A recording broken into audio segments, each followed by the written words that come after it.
A question that I get asked often is, how did Culips start? I think many listeners out there are curious about our history. Well, in this bonus episode, which is episode number 73, by the way, I'm going to tell the history of Culips as I know it.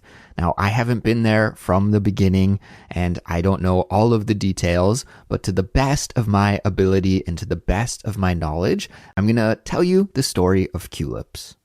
But before I do that, I should introduce myself. How rude of me. My name's Andrew, and I am the host of the Culips English podcast. And in our bonus episode series, which we release weekly every Monday, I just tell you some stories about what's going on in my everyday life as a Canadian living abroad in South Korea. But this episode's a little bit special because, well, you're listening to this episode probably on Monday or Tuesday, but I always record the bonus episodes on the weekend. Of course, a podcast is not live, so I record them and prepare them in advance for you. But this weekend, I will be running a marathon. So I am recording right now on Thursday, October the 19th, 2023. And because of the marathon, I won't be able to record on the weekend. So I'm preparing this episode in advance. But of course, I'd like to tell you some stories and some updates about my life in the bonus episode series. But really, guys, I didn't have a very interesting week this week. You know, from Monday until today, Thursday, nothing really special happened. So I don't really have anything worthwhile to tell you about other than I just followed my everyday usual routine. So because of that, I thought I would take this opportunity to answer this question that many people are curious about and tell you the history of Culips. So that's what I will do here in this episode, and I hope that's okay with you. I know many people tune in to hear about my life updates, but like I said, I don't really have any to share. But hopefully some interesting things happen to me before next week's episode and I can get back to the regular scheduled programming then. I have some quick announcements here before we begin though. Number one, I want to tell you that there's a transcript available for this episode and it's completely free. Anybody can access it for free. There are two versions available. There's an interactive one that's clickable, allowing you to start the audio from any word that you click or tap on. And there's a PDF version as well. That's great for printing if you'd prefer to study that way. You can use the transcript to follow along while you listen, or you can listen to the episode first and then go back and check your comprehension and understanding later by referring to the transcript. So to get it, just follow the link that's in the description. And the second announcement is about becoming a Culips member. So you can support the work that we do here at Culips and at the same time take your English fluency to the next level by becoming a Culips member. As a member, you'll gain access to all our helpful learning materials that are created by our team of expert English teachers. This includes the study guides for all of our episodes and our members-only series, the Fluency Files. Plus, you'll get ad-free audio, invitations to our monthly live streams, exclusive bonus content, and so much more. So sign up and become a member today by visiting our website, culips.com. And speaking of the member live stream, everyone, our next live stream is coming up on October 31st on Halloween at 8:30 p.m. Korean Standard Time. So you'll have to do a conversion and find out what time that happens in your local time, but we'll be kicking off at 8:30 p.m. Korean Standard Time. And I will be joined by Alina, who is our Discord moderator and one of our expert study guide writers as well. And what you can expect during the live stream is, first of all, we are going to be playing Culips trivia. So you can test your understanding of all of our October episodes in a fun and interactive game with Alina and with me and with other Culips members. So that will be fun. And we're also going to open the phone line. So if you would like to call in and talk with Alina and with myself, you can share your thoughts or ask questions about English learning. And then finally, we'll also be having a Q&A. So yeah, if you want to get some advice or some help about studying English or just really anything else that you want to talk about, then you can go ahead and do that during the live stream. So to participate and join the stream, you must be a Culips member. This is one of the benefits that we give to our Culips members, is doing the live stream each and every month.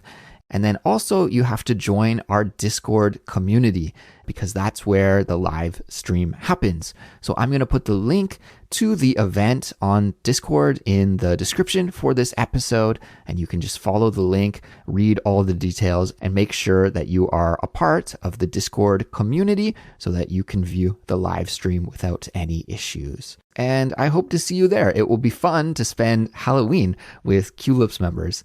Halloween is one of my favorite days of the year, and who knows, maybe I can even throw together some kind of costume.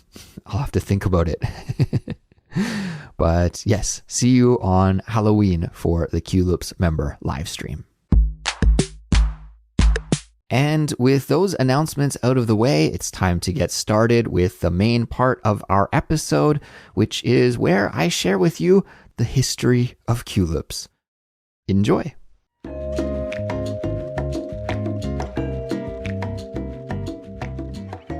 I don't know how long you've been listening to Culips. If you're a new listener, then you're probably familiar with who I am and maybe some of my co-hosts like Suzanne and Cassie and Anna. But to tell the story of Culips, I have to go way back to 2008, and I have to introduce you to some people who you probably aren't familiar with.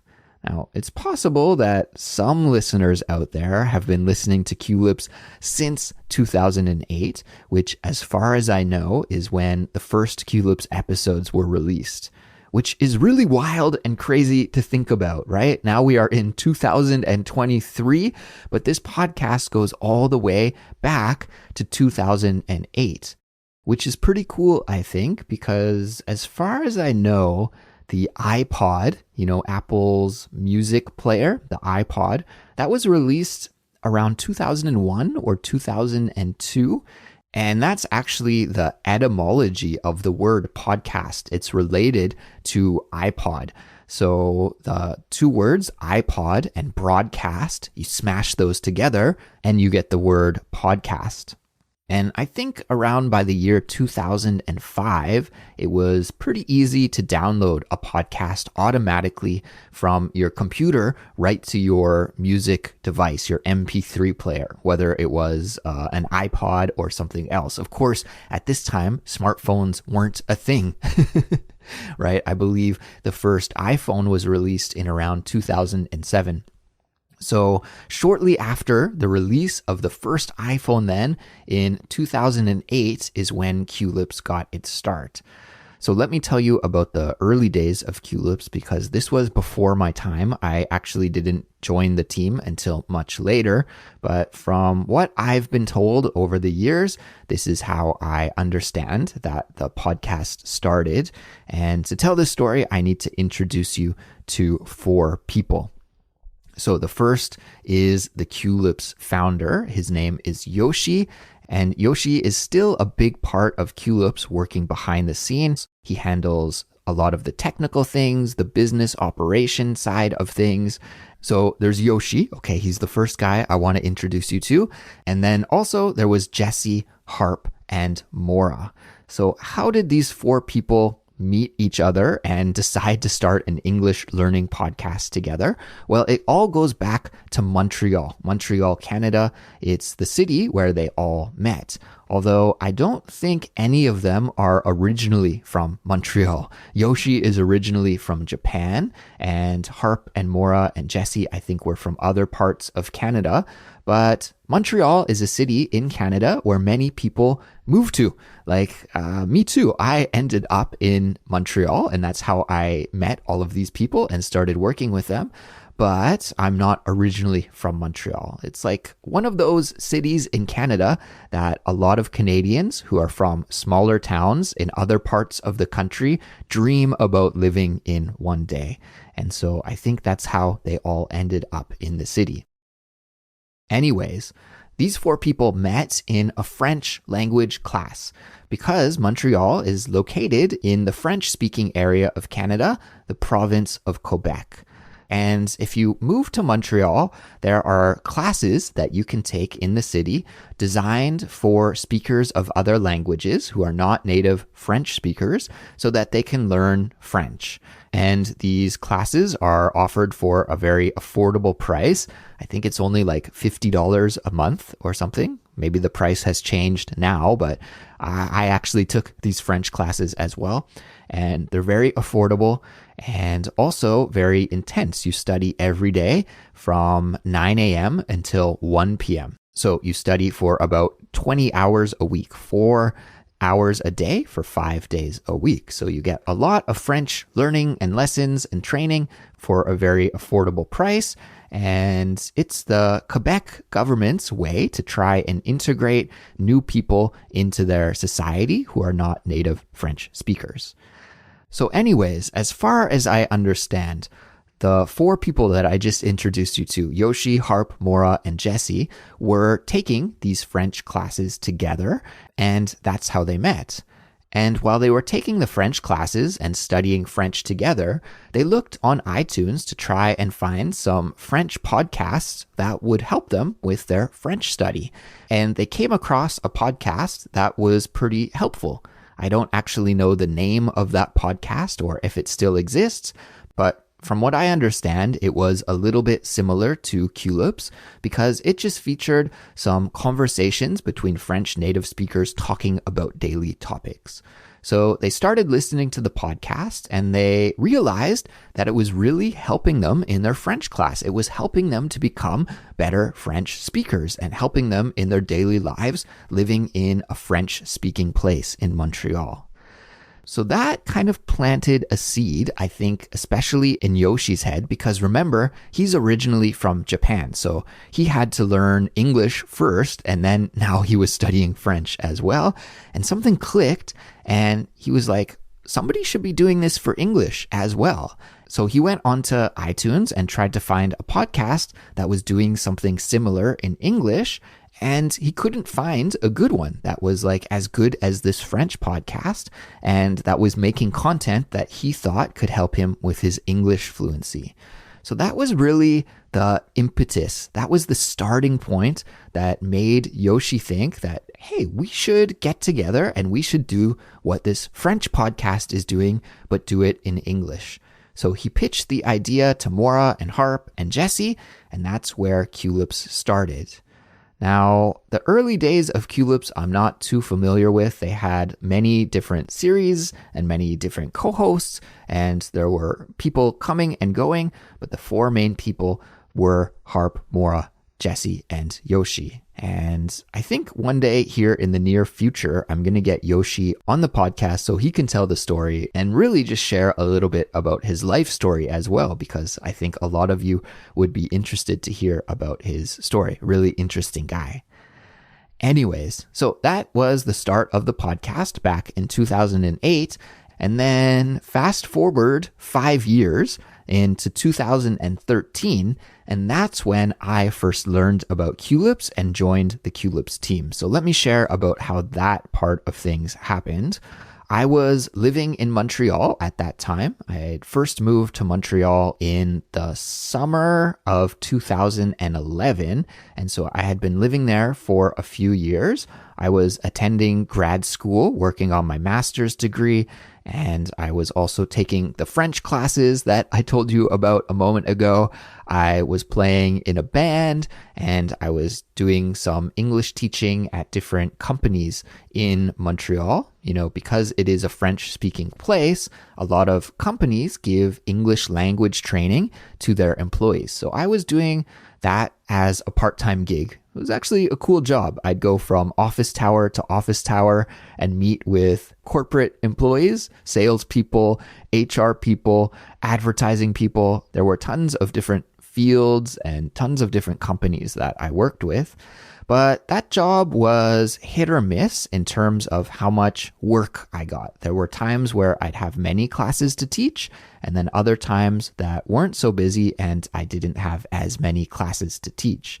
And I was always on the lookout for different opportunities and different side gigs, maybe something that would be a little bit more regular. So I always kept an eye on this website, Craigslist. And Craigslist perhaps still exists, but it's not popular anymore. But back in 2013, it was the website for buying and selling used items, or maybe looking for an apartment, or even looking for a job. So I was browsing Craigslist one day and I saw an ad. And actually, I went back in my email and I tried to find that ad, and I couldn't find the ad, but I did find the email that I sent in response to that ad. And I could see the title of that job listing on Craigslist. So the job listing said, co-host for English as a second language podcast. So that is like the title that I saw when I was surfing on Craigslist that day. And I remember that I immediately clicked and was very, very excited about the opportunity. Why? Well, first of all, I love podcasts. Even at that time in 2013, I was a huge podcast freak. I really feel like I started listening to podcasts even before podcasts were a thing. Maybe some of you remember this application for old computers called Real Audio. Real Audio was an application that allowed you to stream audio from your computer way back in the day. I'm talking like in the late 90s to early 2000s. And even at that time, I would use this application, Real Audio, to listen to different radio stations from around the world. And especially, I loved listening to talk shows on the radio, talk radio. So this was back even when I was a teenager. And then as podcasts developed and became more popular, it was super natural for me to start listening to those as well, because I was already in love with this kind of medium, this kind of art form, and this way of communication. So I was already really, really passionate about podcasting. And even when I was a teenager, one of my future career goals was to work in radio in some capacity. Maybe not as talent behind the microphone on air. I don't know if I ever wanted to do that per se, and it's kind of funny that I'm doing that right now. But I was interested in maybe producing radio content or editing or doing some technical side of things. Anything to do with talk radio, I was really interested in. But of course, that never really happened in my life. I didn't work in radio. I ended up taking a different path and becoming an English teacher. So when I saw that job listing on Craigslist, co-host for English as a second language podcast, I got so excited because I saw two of the things that I'm really passionate about combined into one, okay? Podcasting and also English teaching in one thing. And I also felt a little bit silly, like, why hadn't I thought of this idea? Like, Yoshi really beat me to the punch. I had never considered combining those two things. I guess at that time, maybe I was too busy studying to think of starting my own podcast. But anyways, I saw that ad and I immediately sent off my application. And I guess in the cover letter that I sent, I was effectively able to communicate my passion as an English teacher and my passion as a podcast listener. And I got an interview. So I actually met Maura, who was one of the Culips co-hosts that I mentioned before. And we met at a coffee shop and we had a chat. And after that, she said, "Welcome to the team. You're on board. You are a member of the Culips English podcast." So amazing. From that point on, I was a part of the Culips family. Now, I didn't start as a podcast host right away. I actually started instead doing behind the scenes stuff. So I was a study guide writer. I helped plan and prepare episodes. Maybe you guys don't know this, but it's not very often that we just hit record and talk here on Culips. I mean, sometimes we do that, like if Cassie and I are having a catch-up episode or something, or in these bonus episodes too. Often I'll just hit record and talk. But usually that's not what happens here. Instead, we really do a lot of research and planning before we record, and that's what I started doing at the start. So yeah, I started off writing study guides and preparing episode plans.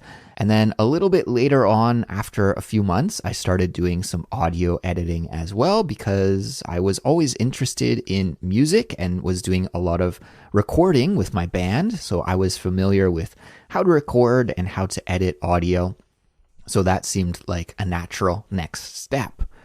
And then after doing that for about 6 months, I was asked if I would like to come on the podcast as a guest. And so I decided to try my hand behind the microphone. And shortly after that, then I became a regular co-host on Culips as well. And at that time, I was mainly recording with Maura and with Harp, and Jesse, who I mentioned a little bit earlier, was doing a lot of the study guide editing and more of an organizational role at that time. And one of the reasons why I was asked to become a host on Culips was because at that time, Harp and Maura's careers were really starting to take off, and they were getting busier and busier and busier, not only with their professional lives, but also with their personal lives. And they thought that by adding another member to the team, well, then that would give them a little bit more time to devote to their careers and to their personal lives and their family lives and that sort of thing.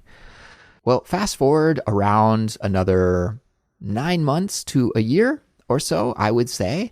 And at that time, Maura and Harp had to take even another step back from their responsibilities as co-hosts because around the very same time, almost I think exactly at the same time, they both started families. And of course, once you have a baby, then your life changes dramatically, right? And your priority, rightly so, should be on raising your family instead of making podcasts.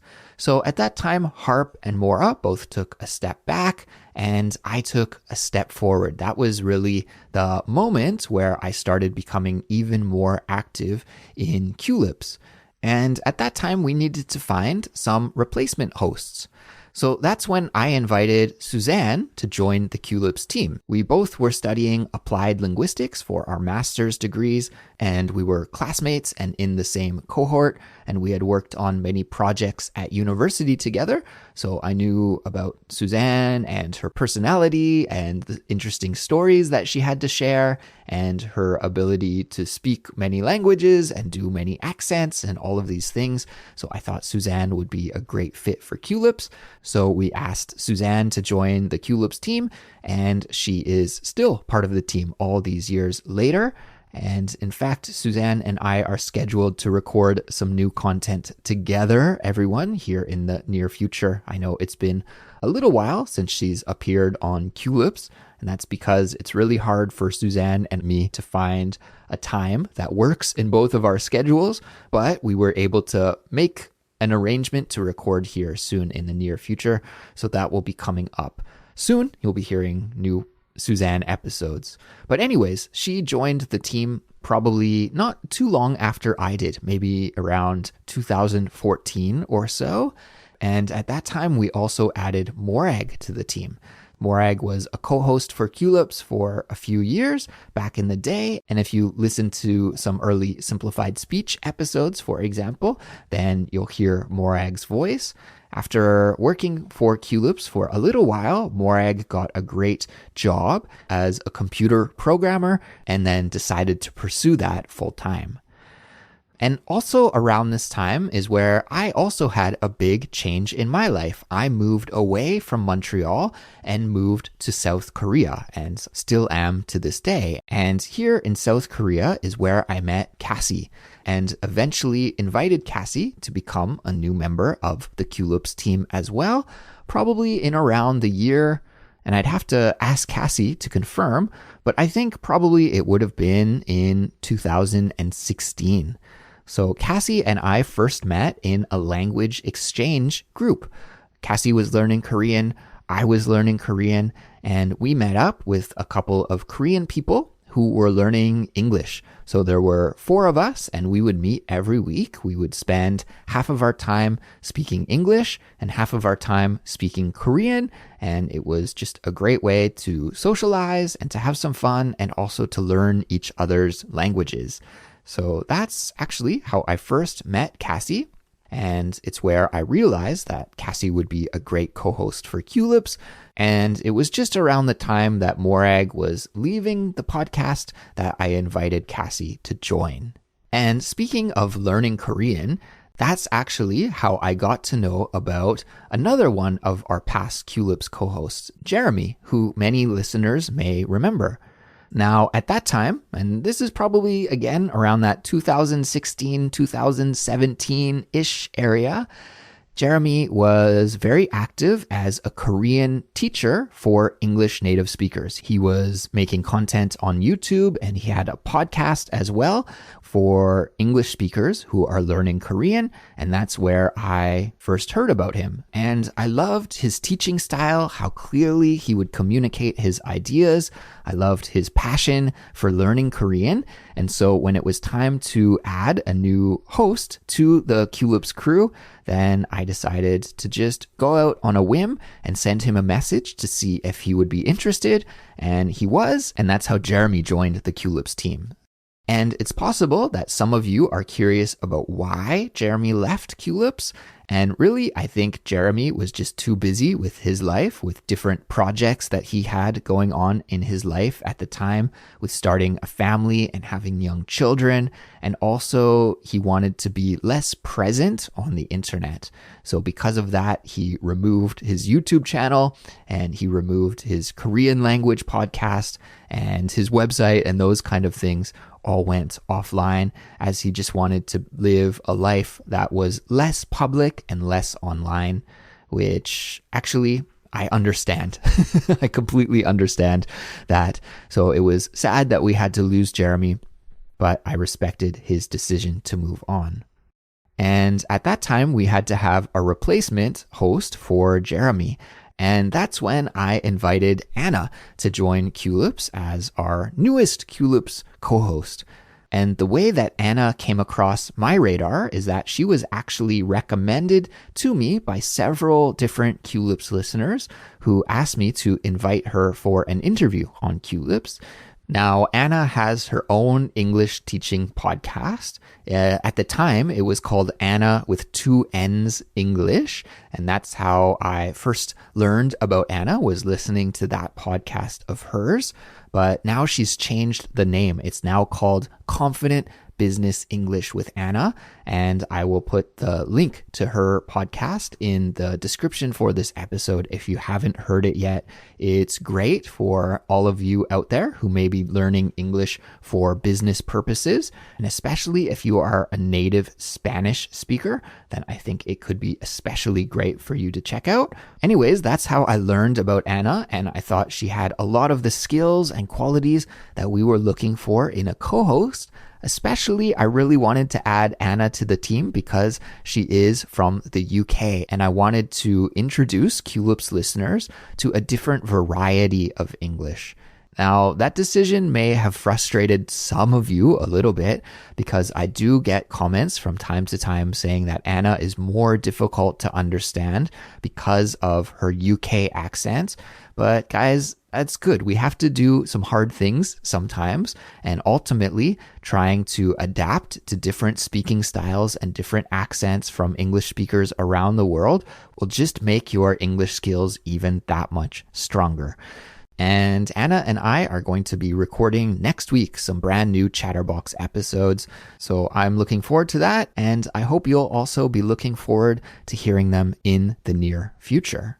And I think that about brings us up to date during this whole time, this period of 10 years. Wow, it's insane. 10 years that I've been doing Culips. During this time, we've also had many people come and go in the background: transcriptionists, study guide writers, study guide editors, audio editors, people who have helped us with the tech side of running a podcast. There are too many people to name, but they've all been a very important part of our team.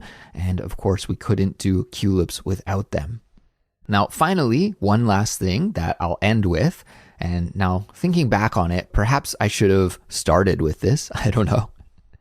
But another question that I get asked here at Culips very, very often is, what in the world does the word Culips mean? So way back in 2008, when Culips got its start, the original Culips team needed to think of a name for their podcast, and they came up with the word Culips, which is a blended word of culture and lips. So if you put those two words together, culture and lips, then you get the word Culips. And that word was really their motto, representing the kind of content they wanted to create and the kind of lessons that they wanted to teach to the audience. They wanted to teach about English culture, and they also wanted to teach about English speaking, right? So the lips represents speaking, and the CUL part of Culips represents culture. And I think we still live by that name today here at Culips. Our goal is to teach you about the English that you need for your everyday life, and also about different cultural tips so that you can improve your knowledge and understanding of the culture of English-speaking people, because that is really a super important core part of improving your overall English fluency, is that you also need to know about the culture. So that brings us up to the present, everyone. Culips has had a long and varied history, as you now know, but we're stronger and we're better than ever. And I hope we have many more years to come in the future as well. And of course, we can definitely do that with your support. And I'm curious, how long have you been a Culips listener? If you've been a long-time listener, thank you for your support. And if you're a new listener, well, welcome aboard. It's great to have you here. I'd love for you to share about your experience learning English with Culips. If you have a favorite episode or a favorite series or a favorite host or a favorite guest, anything like that, please let me know, and please let other members of the Culips community know as well in our Discord. Our Discord is amazing. We're having great conversations on our channel every day. We have almost, I think, 3,000 members now on our Discord channel. It's just a great resource for improving your English fluency and practicing your English output, because on the Discord, you can participate in voice chats and have conversations with other Culips listeners, or you can communicate through text and message back and forth about a whole range of different topics. So if you haven't joined us on our Discord yet, then please do so, and you can do that by following the link in the description for this episode. Everyone, I'm going to skip the vocabulary lesson for this week just because this episode went a little longer than I was originally intending, but I'll be back to the regular format next week, telling some stories from my everyday life and teaching you about an interesting expression in the vocabulary lesson as well. So you can look forward to that happening next week. But for now, I'm going to take off. So thank you for listening. Happy English studies as always. Take care, and I'll talk to you next time. Bye.